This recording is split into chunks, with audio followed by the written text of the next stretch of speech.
What up, what up, what up, what up, what up, what up, what up, what up, what up, what up, what up? What's going on, y'all? How y'all doing right quick?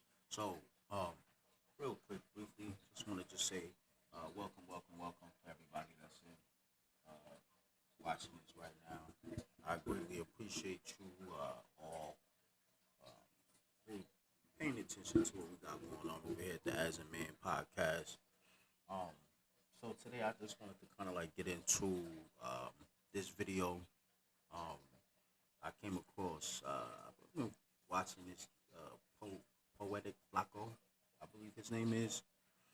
He used to be on the Adam 22 podcast. I forgot. I think it's the No Jumper podcast, if I'm not mistaken. And I think he used to be a part of that group of people, that particular podcast. And so yeah, I came across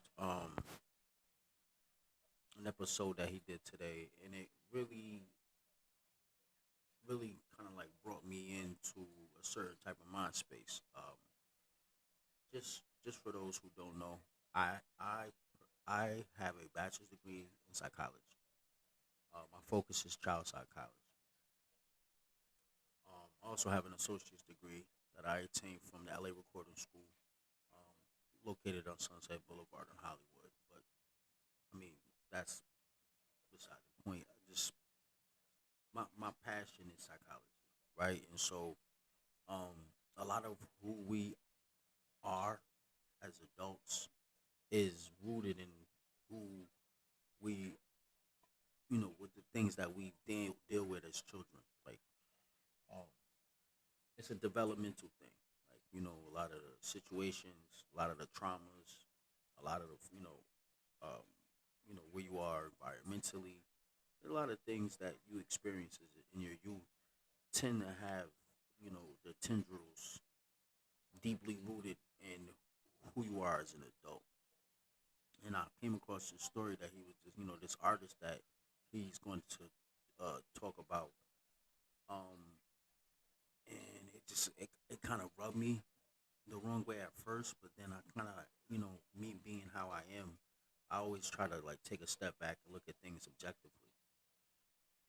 And as a man, I understand that, how a person may perceive things more often than not is going to be subjective. It's going to be subjective. It's all about their experiences. So, and people tend to generalize um, how they see the world view based off of their own experiences. A lot of people don't have the wherewithal to step outside of their own personal experiences and see things objectively. And so I think that once I saw this video, you're going to see a lot of the things that this kid is saying is, for me personally, again, it rubbed me the wrong way at first, but then I had to kind of like, dig in my psychology bag and kind of like understand or be able to have an understanding of why it is that this kid sees things the way he sees them. So, without further ado, I'm going to just jump right into this. Give me one moment. Let's see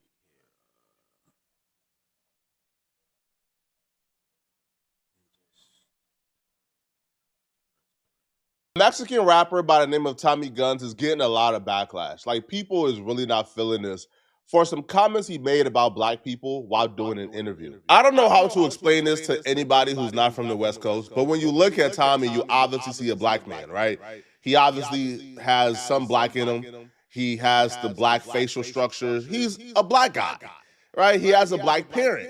However, that one drop rule that the rest of the world go by don't really happen on the West Coast, bruh. On the West Coast, if you one drop Mexican, you Mexican, bruh. Right? If you mix with black and Mexican, you Mexican. They 9 times out of 10, somebody who's mixed with black, they identify as a Mexican. That's just the case, bro. All right. And with Tommy, I'm not sure if that's how he identifies, but 9 times out of 10, if you see a guy who is obviously black, could be darker than you, but he has some Hispanic in him, he's claiming that Hispanic side fully. He don't even identify with that black side at all. I'm not sure if that's the case with Tommy, but because Tommy is half black and half Mexican, that's usually the topic of discussion when he do interviews. So during this interview with Drinks with the Jinx, they asked him, hey, who do you prefer more, right? Black girls or Mexican girls? And his answer got him in a whole lot of trouble. Because they don't make them like that no more. No, they Make don't. 'em like me no They're more. rare. Ah, there Make we 'em like me no more. go. You ain't gonna see no other food light skin.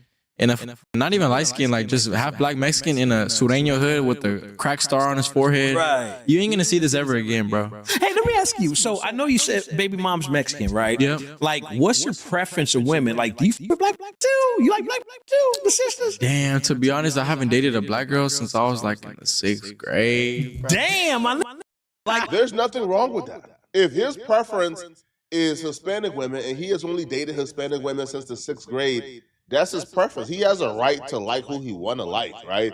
And nobody should shame him for it.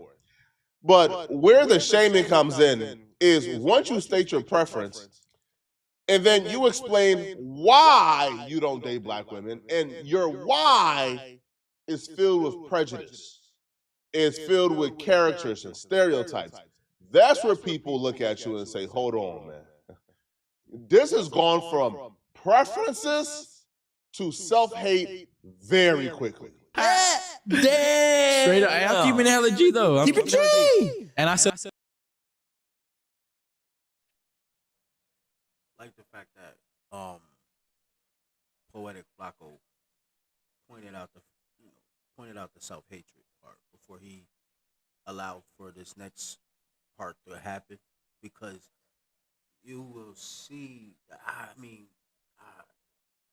I don't like to use the word the self hatred part, but because I don't think that that's what it stems from. I don't think it stems specifically from um this artist having self. It might have some of it might be self hatred, but I don't think it stems specifically from that alone. I like the fact that he brought that out though, because it might some of it has or may have something to do with that.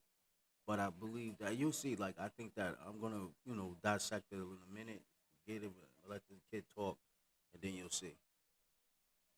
I said this in the last interview, like, cause they asked me specifically, they were on the female topic. I was like, damn, they baiting me, So the clips are already out there, so now I can speak on it because they're already out there. But I was about to say, damn well, when it comes to like dealing with like a black woman, I wouldn't say a woman because I never deal with a grown woman. Right, it would be a different whole taste for me, Right. But I'm saying, with my experience, damn well, like when you run into a Mexican girl, they're more like, how do I say it? Family oriented. Like you meet them, they're like, damn, my parents this and that. Like you're gonna have to, Yeah. For like, how do I say it? Like a black woman, it probably wouldn't be the same. Like they don't give a if your dad or pops likes them or not. They're not really too like family oriented, It just more. So it was at this point. It was at this point where like for me, it was like, all right, brother. But then it would be me being subjective as well, though. Like, yo, bro, my experiences, it it wasn't always every girl that I met, and I dealt with all races, every Mexicans, Asian, Indian, like Indian from India, and then Native. Like I dealt with all races, Caucasian, black, Jamaican, hate, like I was back in the '60s. I was something special.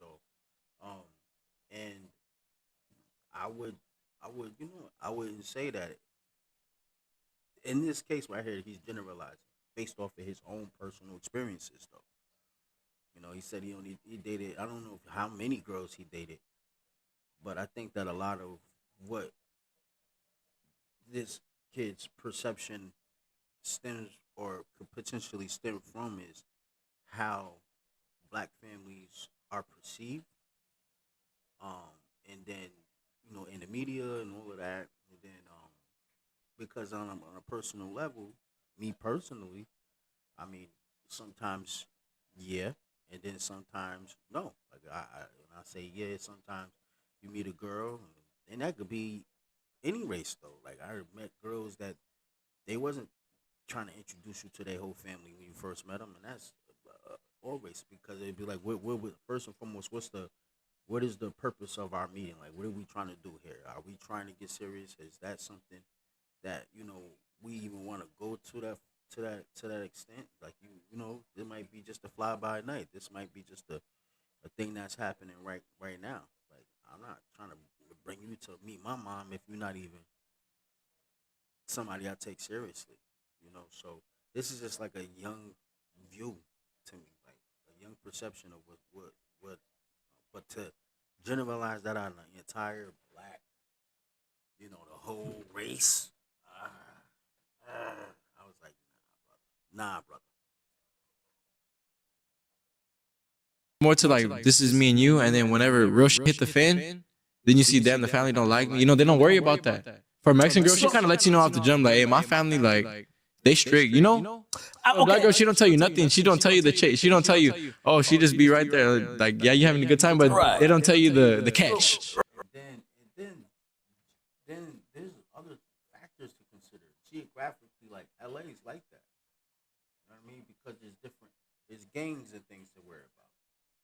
You know, I used to live in LA. I used to live in so I was just talking to somebody who grew up in LA. She came into my store the other day, and she's one of our clients, so what have you. So she came into the store. I sell jewelry for a living, by the way.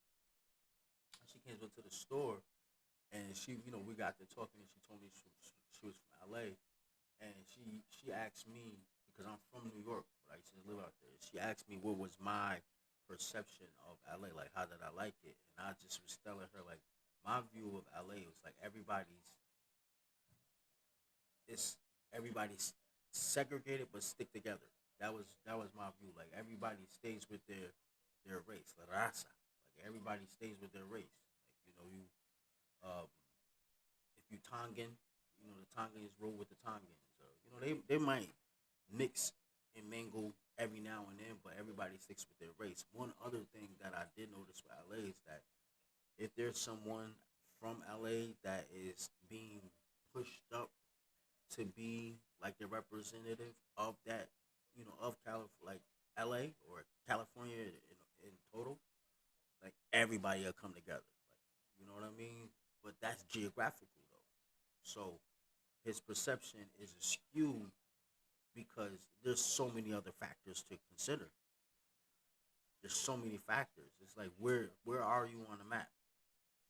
Maybe that where you are, there's a lot of things to consider. There's, like I said, there's gangs, and it's just that's where you are geographically.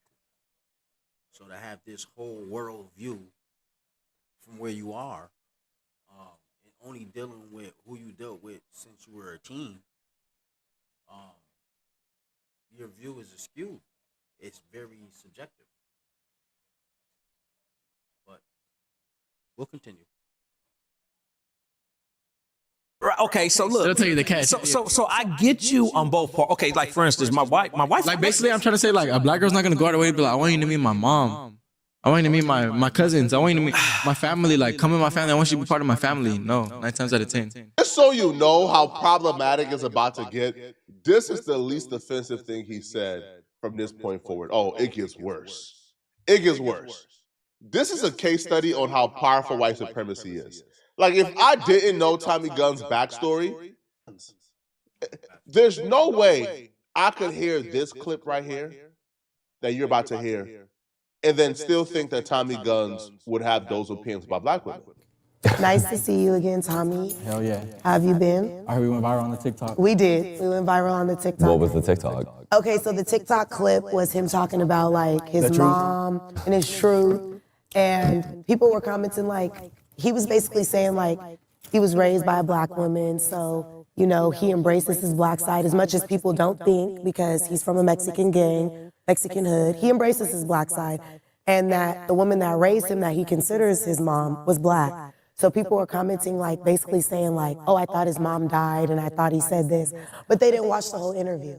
They Trying to never like did. fact check it, Yeah. you know what I mean? But they didn't Yeah, watch yeah. it. Like, his mom did pass away, but he was raised by another woman he considers like his mom that was African American. Who was the woman that raised you? She was my mom's best friend, but she had kids with my mom's nephew. So all of her kids are automatically my actual cousins. So she's kind of like the only one that's not blood. But So how many people were in that the took care of me? How many people were in the house when you were growing up? When I was growing up, while I probably like 8, 9. Oh wow. But like when I got older, When I hit probably like around 5th grade, then it was just me by myself. Oh, really? So it would just be me and my mom. So were you the youngest and they just like moved out? Well, when I was younger, I was the oldest. That was what was crazy. All the 8 people were like babies, toddlers running around, shitty ass drawers, Yeah. shitty diapers, all that. I know what that shit feels like. You ain't got no room. But all I know is whenever they moved on, like my mom, that I call my mom, her kids got older, they got their own apartment and everything. Then it was just me and my mom. Yo, white supremacy is powerful. White supremacy was able to convince the kid who. Now, this part right here again. He started jumping into white supremacy. That's my boy.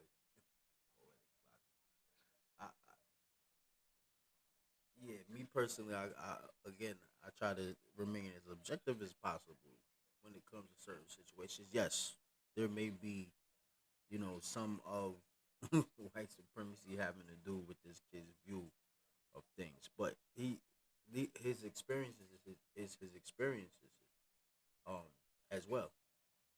So he has his own experiences to draw from, and then you put that you add that to some of the depictions or the representation of the black family or lack thereof in some cases. Um, his view is going to be askew, and that's the reality of it. And that's not just him. That's a lot of people who don't really know. I got a friend who just so happens to be Caucasian.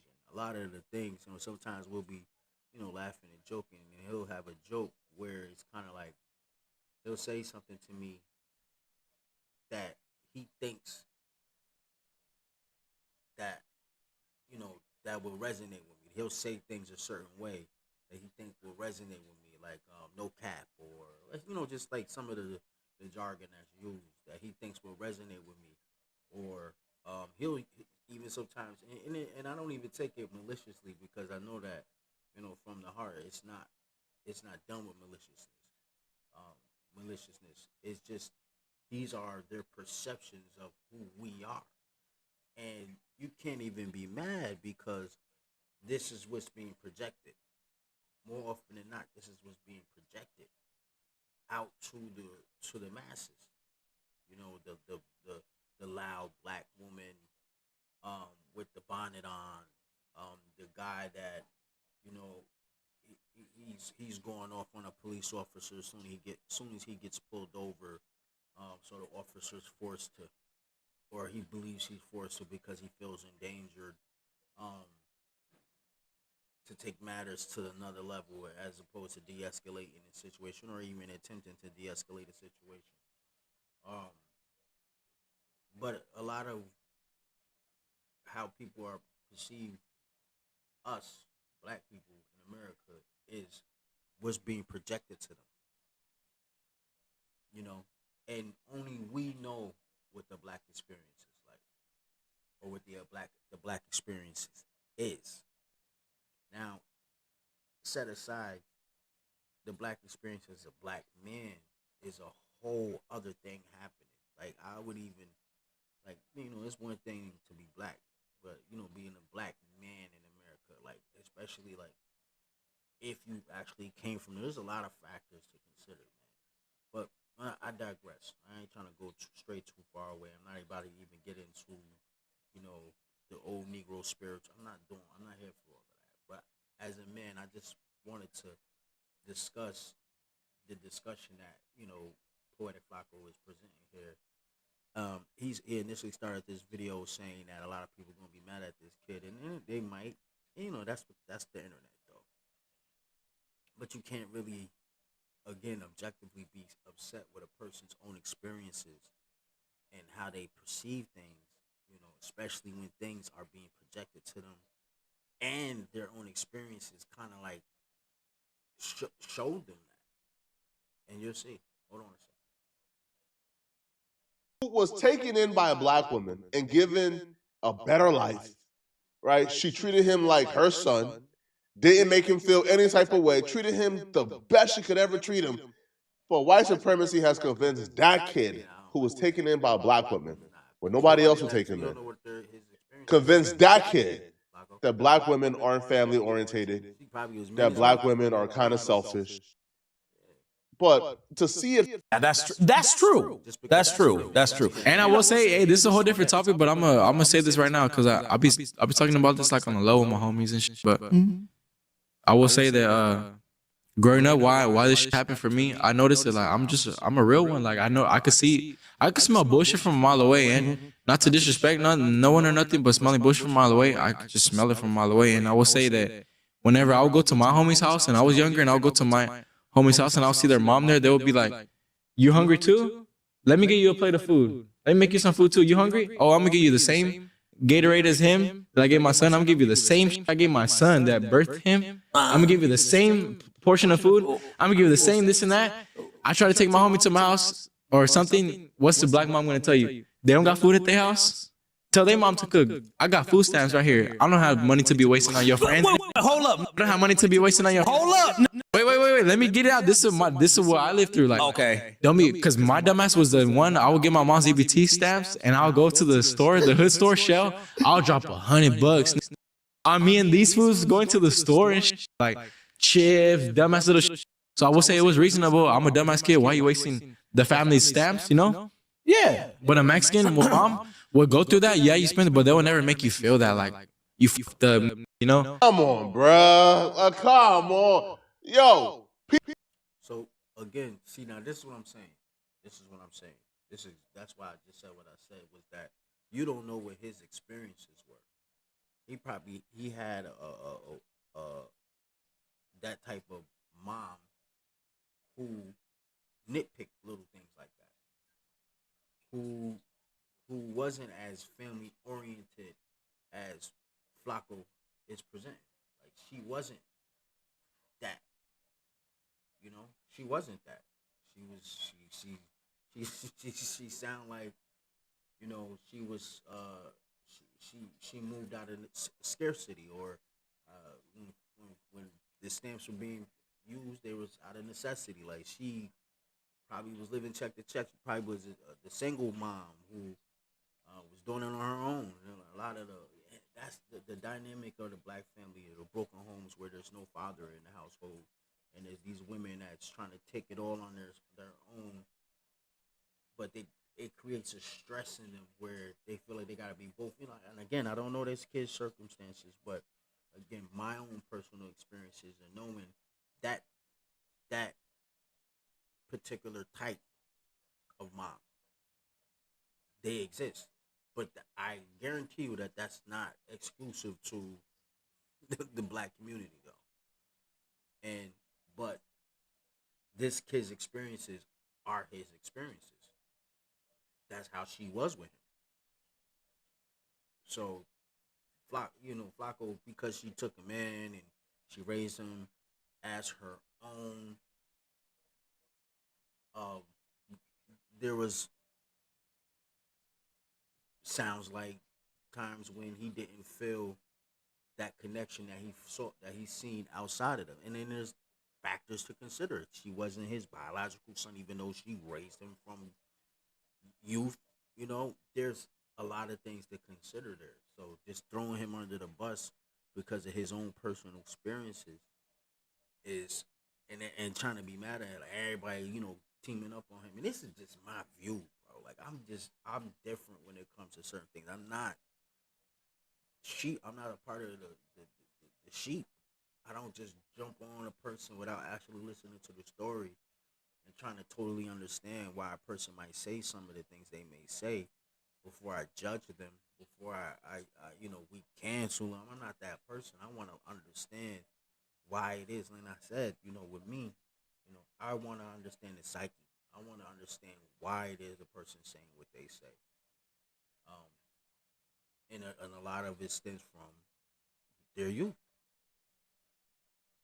Those feelings that they dealt with in their youth that they didn't really deal with all the way into adulthood, and now those are things that they have stored inside, and those are reference points that they conjure up every time they think about this person, and then that person is generalized to all these people.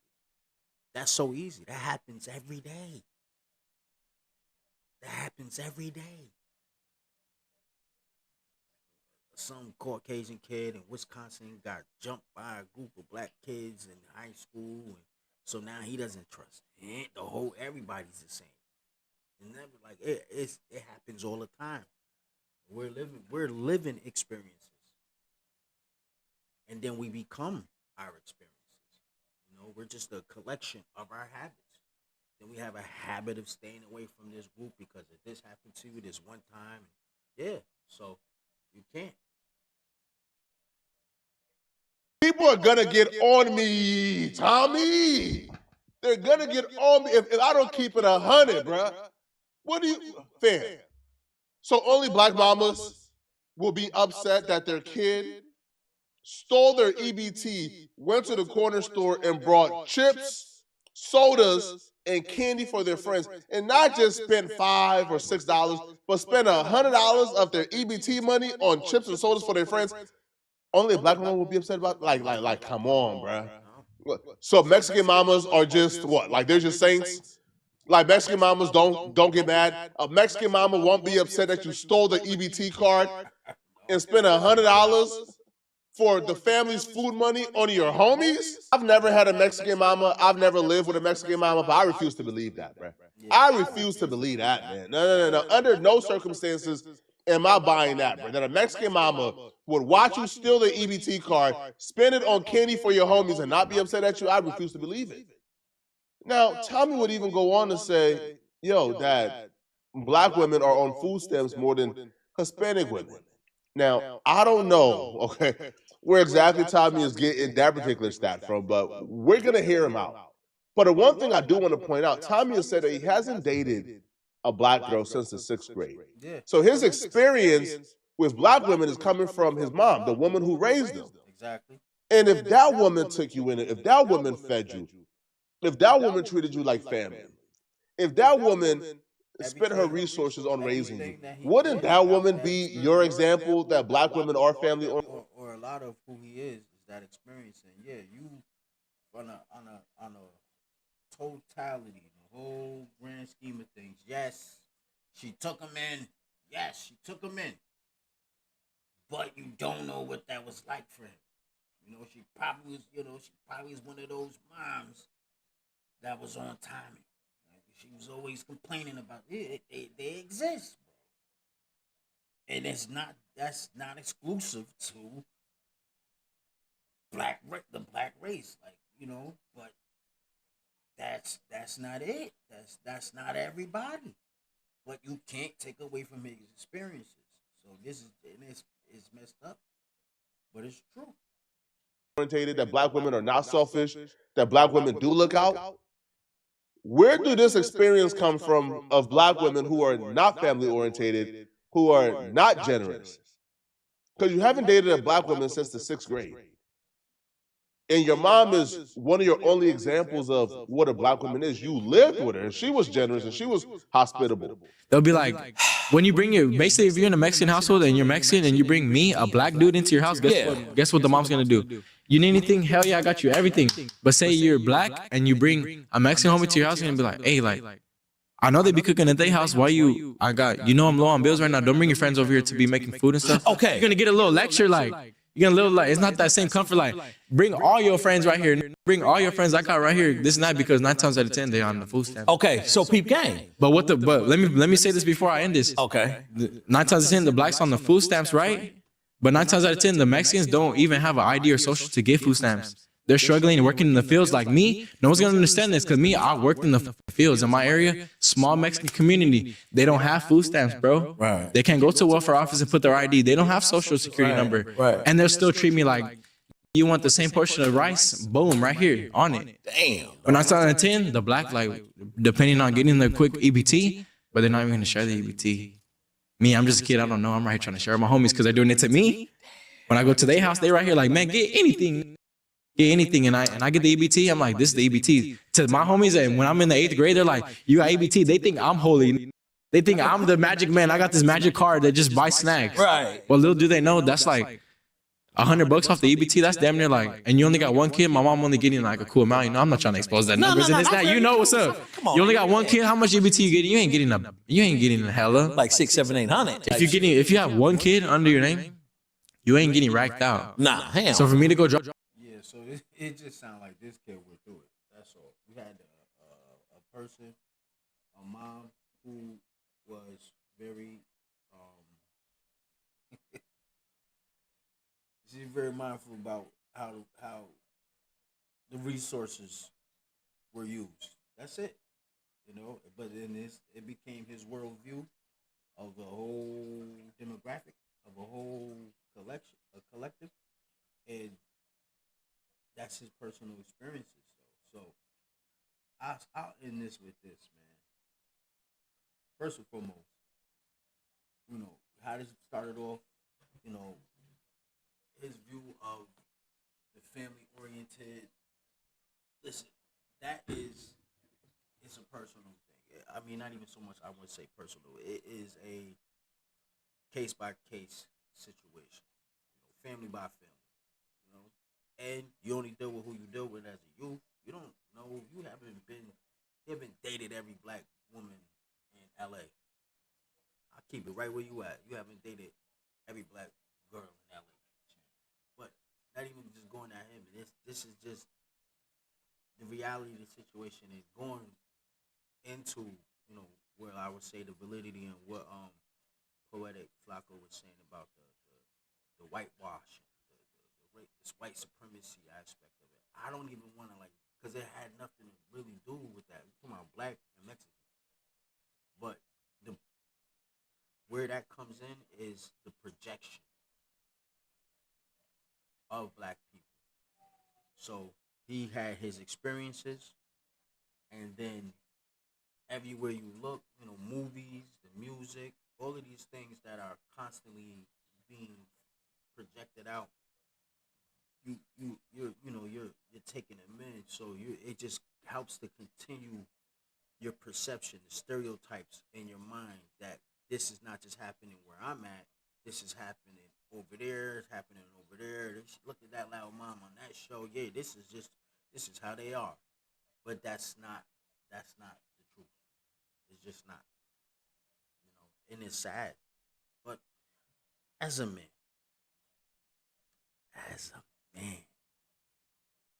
you must consider the fact that your own experiences, you know, it comes a time when you step outside of your own experiences and look at the world, or try to look at the world as objectively as possible, meaning set aside your own personal experiences and not corner your, like, push yourself into a corner like this, because you gotta think, like, bro, even on a logical basis, bro, like, this can't be a fact that this is everywhere you go, bro. And then it, as a man, it doesn't take much to do your research on who's the most, you know, people who's receiving EBT and things like that before you even say stuff like this. Because really, where you're at right now, you saying things like this, you as an artist, especially if you're going to try to be a public figure, as an artist, it just, the smart thing to do is to do your research before you start saying things like this, because you can ultimately find yourself in a bad situation where people looking at you a certain way, you're not going to be received as well going forward. Your career will be over before it even starts, just because you're saying things without being like a man and doing the research. And it's just these generations coming up where I'll say, you know, especially if it's the household where it's just the mom in the house. These guys are growing up. They're more, you know, it's feminine energy, bro. That's it. You know, as tough as you want to present, you know, but as a man, like, we're more cognizant of the fact that there's more information out there to be received. We're not dealing with emotions. You know, you get to a point where you start asking those questions to really truly understand who you are.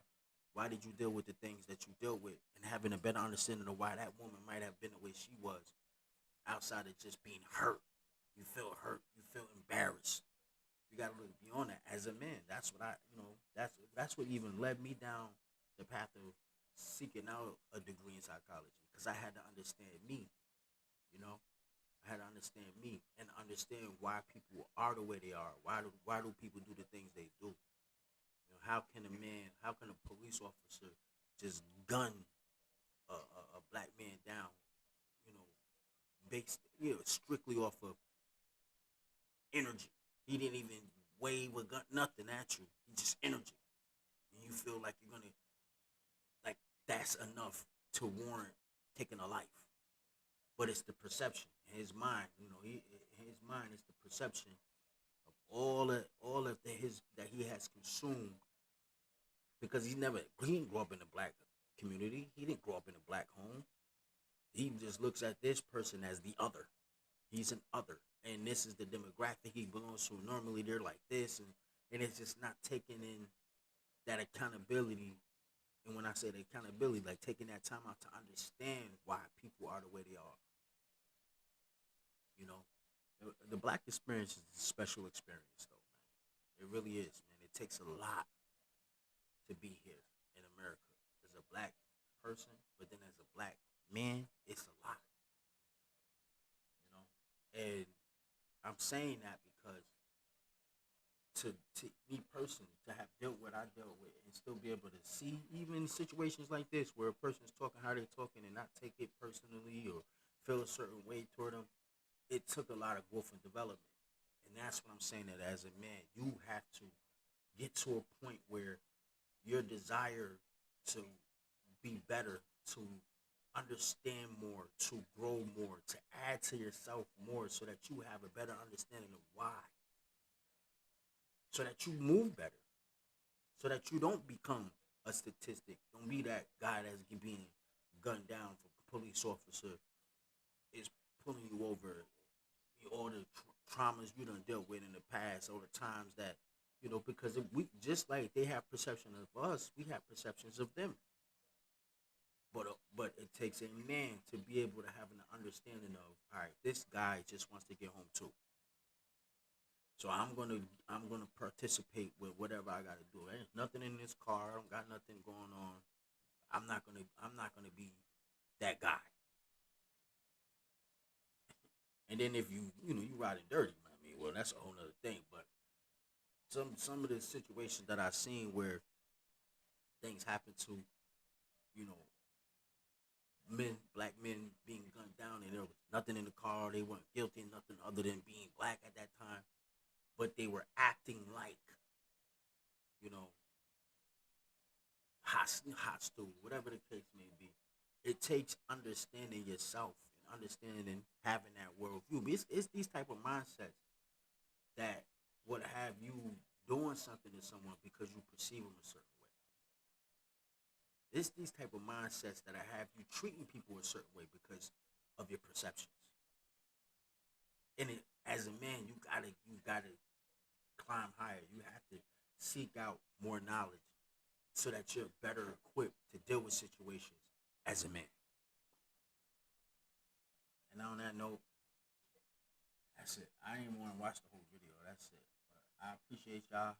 Holla at me, man.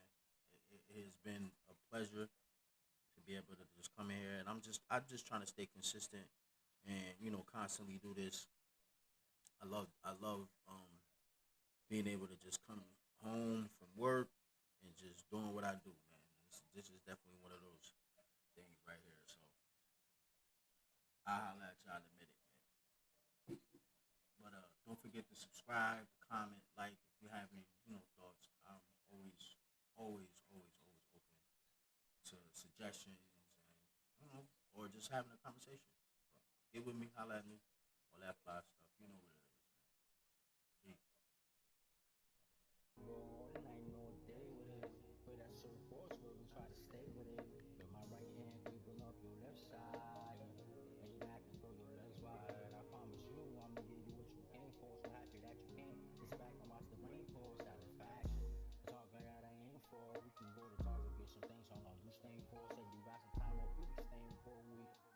in my room, you ain't getting no sleep. You a little Bo Peep, won't be counting no sheep. I heard her play the field and I've been on a gold deep. Girl be making love, I like the fucking